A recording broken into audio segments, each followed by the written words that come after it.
और भाजपा के प्रदेश अध्यक्ष श्रीमान मदन राठौर जी, विधि मंत्री राजस्थान जोगाराम पटेल जी, केंद्रीय गृह सचिव श्रीमान गोविंद मोहन जी, मुख्य सचिव राजस्थान श्री सुधांशु पंत जी, पुलिस महानिदेशक राजस्थान श्री राजीव कुमार शर्मा जी, श्री आलोक रंजन जी, यहां पर उपस्थित राजस्थान कैबिनेट के सभी सम्मानित सदस्यगण, विधायकगण, सांसदगण और न्यायपालिका से और न्यायिक प्रक्रिया से जुड़े हुए और जुड़ने वाले सभी लोगों का मैं मनपूर्वक अभिवादन करता हूं, प्रणाम करता हूं।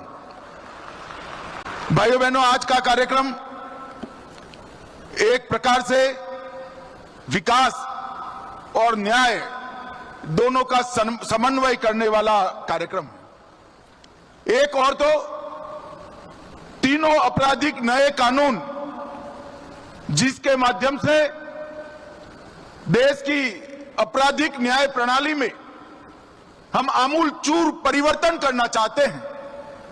देश भर की जनता को संविधान से मिले हुए सारे अधिकार समय पर और सुलभ तरीके से मिले, ऐसी व्यवस्था करना चाहते हैं। इसका परिचय कराने वाली एक अत्याधुनिक प्रदर्शनी यहां पर शुरू हो रही है। और दूसरी ओर राजस्थान के विकास को तेज गति देने के लिए राइजिंग राजस्थान में जो 35 लाख करोड़ के एमओयू हुए, उसमें से 3 लाख करोड़ के एमओयू जमीन पर उतर चुके थे और 4 लाख करोड़ के आज भूमि पूजन का कार्यक्रम इसी मंच से समाप्त हुआ है। और इसके साथ हजारों करोड़ रुपए के विकास के कार्यक्रम यहां शुरू हुए हैं। मित्रों, आज का दिन बहुत महत्वपूर्ण दिन है। भजनलाल जी ने यहां एक प्रदर्शनी लगवाई है। मेरा उनसे आग्रह है कि प्रदर्शनी का कार्यकाल थोड़ा बढ़ा दीजिए, समय बढ़ा दीजिए, दीपावली के अगले दिन तक इसको कर दीजिए। और मेरा इस सार्वजनिक कार्यक्रम से आपराधिक न्याय प्रणाली से जुड़े हुए सभी लोगों को, चाहे वो पुलिसकर्मी हो, चाहे अधिवक्ता हो, चाहे अधिवक्ता बनने वाले विद्यार्थी हो, ये सभी को मेरा विनम्र अनुरोध है कि आप इस प्रदर्शनी को जरूर देखिए, क्योंकि आने वाले दिनों में हमारी आपराधिक न्याय प्रणाली में जो एक बहुत बड़ा परिवर्तन आने वाला है, ये प्रदर्शनी उसको सटीक तरीके से दिखा रही है। इसी के माध्यम से आप जान पाएंगे कि 160 साल पुराने कानूनों को समाप्त कर नरेंद्र मोदी जी जो नए 3 कानून लाए हैं, इससे किसी भी एफआईआर देश भर में 2027 के बाद होगी। पूरी व्यवस्था लागू होते और लगेंगे, परंतु 2027 के बाद जो भी एफआईआर होगी, इसको 3 साल के अंदर ही सुप्रीम कोर्ट तक न्याय देने की व्यवस्था इस कानून से हो जाएगी। पूरे देश में कोई किसी के भी साथ अन्याय होता है तो वो कोर्ट में जाना पसंद नहीं करता है। हमारी न्यायिक व्यवस्था की छवि न्याय समय पर न मिले ऐसी बनी है। और मैं विश्वास के साथ राजस्थान की जनता को बताने आया हूं कि 3 आपराधिक न्याय प्रणाली के कानून आपको समय पर सुलभ तरीके से, सरलता से न्याय देने का काम करेंगे। मोदी जी ने ईज ऑफ लिविंग के लिए ढेर सारे परिवर्तन किए हैं, परंतु इसके साथ ही, ये कानूनों के अमल के साथ ही ईज ऑफ जस्टिस के लिए भी बहुत बड़ा परिवर्तन होगा। और मित्रों, मैं कहना चाहता हूं कि कानूनों के माध्यम से हमारी आपराधिक न्याय प्रणाली, क्रिमिनल जस्टिस सिस्टम दंड की जगह न्याय से प्रेरित होकर काम करेगी। पूरे देश में इसका सटीक क्रियान्वयन हो चुका है और इसका गृह मंत्रालय भारत सरकार के माध्यम से सभी राज्यों को सहायता और फॉलोअप करने के लिए भी मार्गदर्शन मिल रहा है। यहां डीजीपी साहब बैठे हैं राजस्थान के।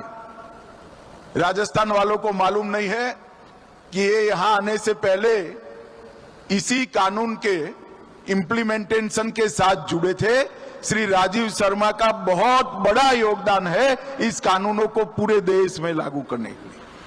और मित्रों, ये कानून जब संसद में पास हुए, एक बहुत वरिष्ठ अधिवक्ता का मुझे फोन आया था।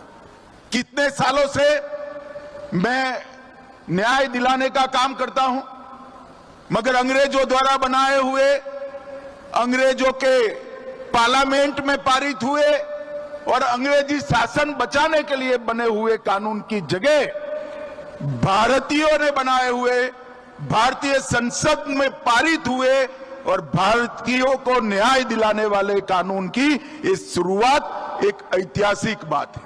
और मित्रों, इससे एक लंबी हमने चर्चा की प्रक्रिया की। 3200 से अधिक सुझाव कई जगह से आए।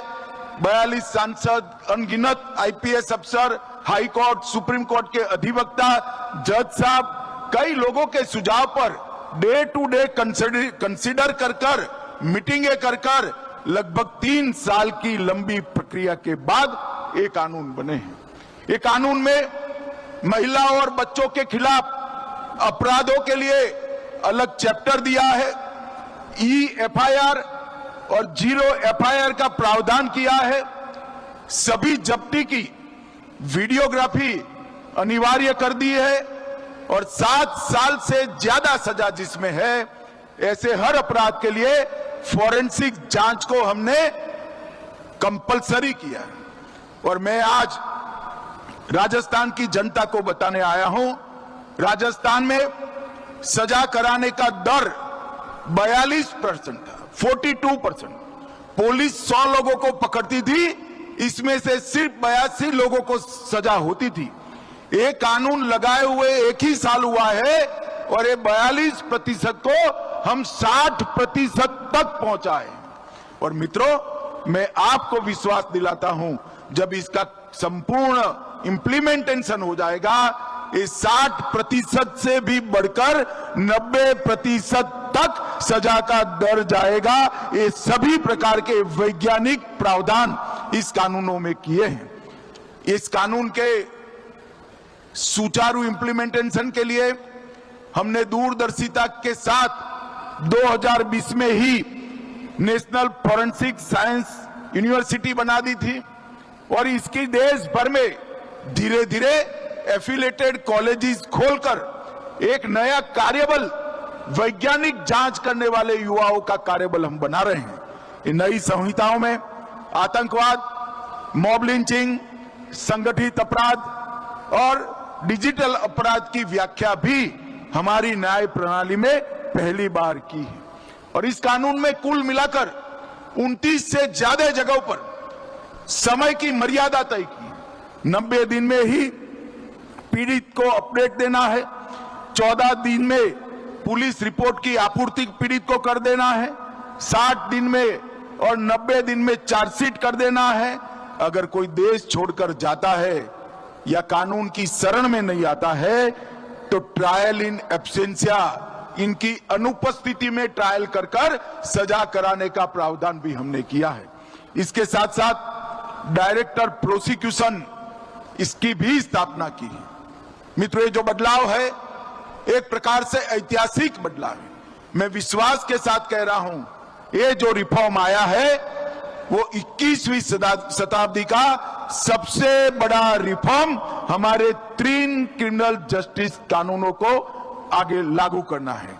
और इसके कंप्लीट इंप्लीमेंटेशन के बाद हमारी आपराधिक न्याय प्रणाली, क्रिमिनल जस्टिस सिस्टम पूरी दुनिया में सबसे आधुनिक आपराधिक न्याय प्रणाली बन जाएगी, इसका मुझे पूरा विश्वास। मित्रों, कई सारे मामलों में 25-25, 30-30 साल तक हम सजा नहीं करवा पाते। लोगों को न्याय नहीं देते थे और इससे अब मुक्ति मिल जाएगी। जब हमने तय किया 60 दिन में चार्जशीट कर देना, चालान लागू करना और 90 दिन गंभीर अपराधों के लिए, तब सबके मन में संशय था ऐसा हो पाएगा। सिर्फ 1 साल हुआ है, देश में लगभग 50% से ज्यादा चार्जशीट समय पर होने लगे हैं और मुझे पूरा विश्वास है 1 और साल में ये 90% तक पहुंच जाएंगे। इसके तहत लाखों पुलिस अधिकारी, हजारों न्यायिक अधिकारी और एफएसएल के कर्मचारी, जेल के कर्मचारी, सभी का ट्रेनिंग का काम भी हमने पूरा कर दिया है। आई गॉट पोर्टल के माध्यम से भी ट्रेनिंग और प्रशिक्षण हो रहा है और अब कहीं पर भी पर्सनली कोर्ट के सामने जाने की गुंजाइश बहुत कम छोड़ी। जेल से भी अपराधी वीडियोग्राफी से अपनी पेशी लगाएंगे। अलग जगह पे कोई पुलिस अधिकारी है तो वो भी वीसी से पेश हो सकते हैं। बैंक के कर्मचारी, अस्पताल के डॉक्टर और एफएसएल के वैज्ञानिक वो भी वीसी से अपीयर होंगे। इससे ढेर सारा समय का भी बचत होगा, पैसा भी बचेगा और पुलिस कस्टडी से भागने की संभावना लगभग 0 हो जाएगी।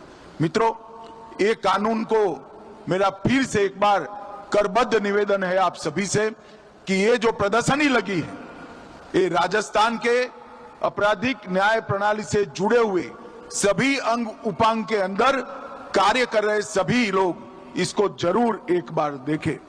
मित्रों, आज 4 लाख करोड़ के निवेश प्रस्तावों की ग्राउंड ब्रेकिंग सेरेमनी हुई है। जब यहां पर राइजिंग राजस्थान का समिट चल रहा था, मैं भी आया था।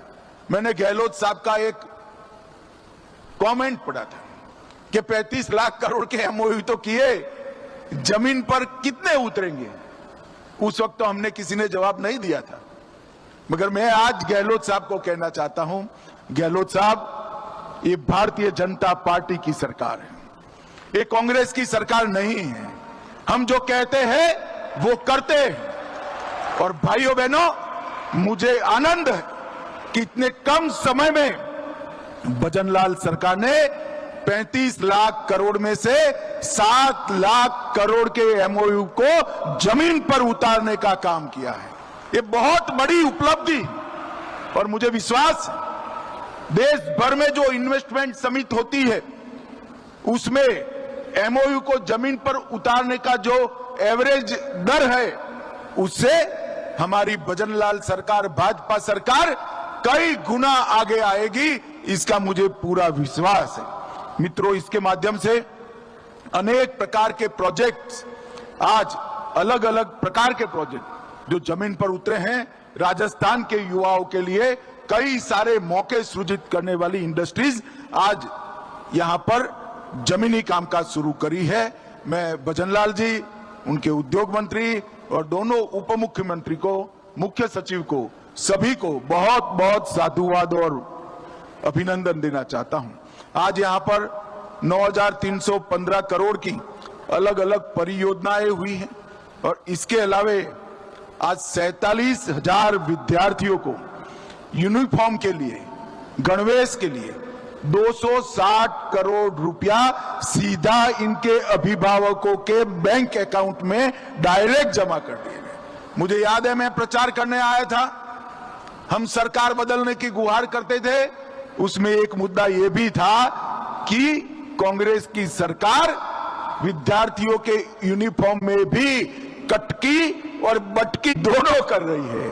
आज भजनलाल जी ने पारदर्शिता से सबको ऑनलाइन देना शुरू किया है। दूध उत्पादन, उसको बढ़ाने के लिए लगभग 364 करोड़ की सब्सिडी आज 5 लाख से ज्यादा दूध उत्पादकों दी है और 150 यूनिट बिजली योजना के तहत, फ्री बिजली योजना के तहत रजिस्ट्रेशन का भी यहां पर आज शुरुआत हुआ है। 56 एफएसएल की गाड़ियां जो अब सैंपल लेने का काम करेगी और अनेक पुलिस के व्हीकल आज लोकार्पित हुए हैं। मित्रों, आज मैं यहां आया हूं तब दो बातें जरूर कहना चाहता हूं। दीपावली आने वाली है। दीपावली में हमारी माताएं बहनें विशेष कर सबसे ज्यादा खरीदारी करती हैं और मोदी जी ने नवरात्रि के पहले दिन ही 395 से ज्यादा लोग उपयोगी चीजों में या तो जीएसटी की दर शून्य करी है या 28%, 18%, 12% से 5% करने का काम किया है। और इतना बड़ा बिक्री कर में राहत पूरे देश भर में कभी नहीं दिया गया।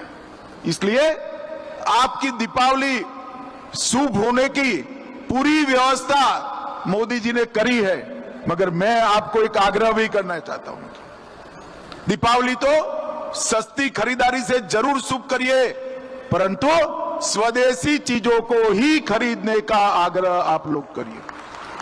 अगर देश के 140 करोड़ लोग ये प्रण ले लेते हैं कि हम बाकी का जीवन जिन चीजों का उपयोग करेंगे वो मेरे देश में ही बनी होगी, ये बनाने में मेरे देश के मजदूर का पसीना होगा, ये बनाते वक्त मेरे ही कोई भाई बंधु को इससे रोजगारी मिली होगी।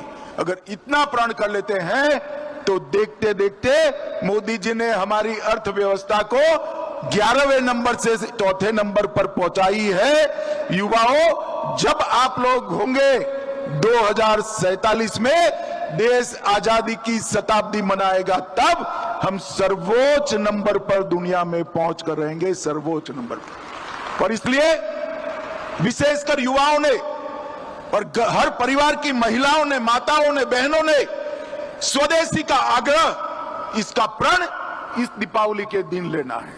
अगर देश के अंदर ये तय हो जाए कि 140 करोड़ लोग वही चीजों का उपयोग करेंगे जो हमारे देश में बनी है, तो हमारे देश का मार्केट, हमारे देश की बने उत्पादों की खपत इतनी तेजी से बढ़ेगी कि हमारा देश दुनिया भर के उत्पादकों के लिए उत्पादन का केंद्र बन जाएगा। मित्रों,